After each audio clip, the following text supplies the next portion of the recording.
بسم الله الرحمن الرحيم.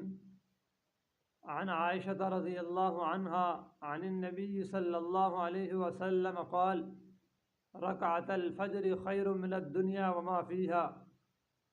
فجر کی جو دو سنتیں ہیں ان کی فضیلت حدیث مبارکہ میں بہت وارد ہوئی ہے، اور حدیث مبارک میں نبی علیہ الصلوۃ والسلام کا فرمان ہے: رکعت الفجر خیر من الدنیا وما فیہا.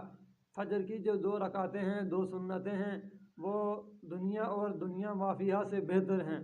اور دوسری حدیث مبارک میں آپ علیہ الصلوۃ والسلام نے ارشاد فرمایا کہ لا تترکوا رکعتي الفجر، فجر کی دو سنتوں کو نہ چھوڑو.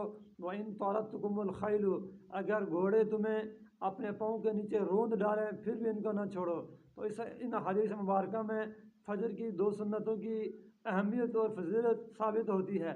اور اگر آدمی مسجد میں داخل ہو رہا ہو اور اگر جماعت کھڑی ہو گئی ہو تو امام صاحب نے اگر نماز پڑھانا شروع کر دی ہو، پھر بھی اس آدمی کو حکم یہ ہے کہ یہ آدمی جب مسجد میں داخل ہونے سے پہلے باہر برآمدے میں یا کسی ستون کے پیچھے کھڑے ہو کر کے اپنی فجر کی دو سنتیں پڑھ لے، پھر اس کے بعد آدمی آ کر کے جماعت میں شامل ہو جائے.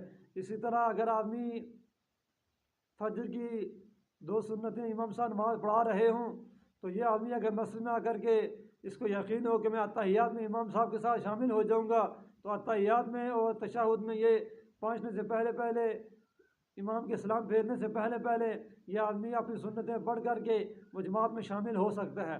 اسی طرح اگر آدمی نے فجر کی دو سنتیں نہیں پڑھی تھی اور نماز ہو گئی اور اس نے امام کے ساتھ نماز پڑھ لی، کسی آدمی نے اگر فرائض سے پہلے اگر نہیں پڑھی تھی تو یہ آدمی فرض نماز پڑھنے کے بعد اشراق سے پہلے سنتیں پڑھنا درست نہیں ہے.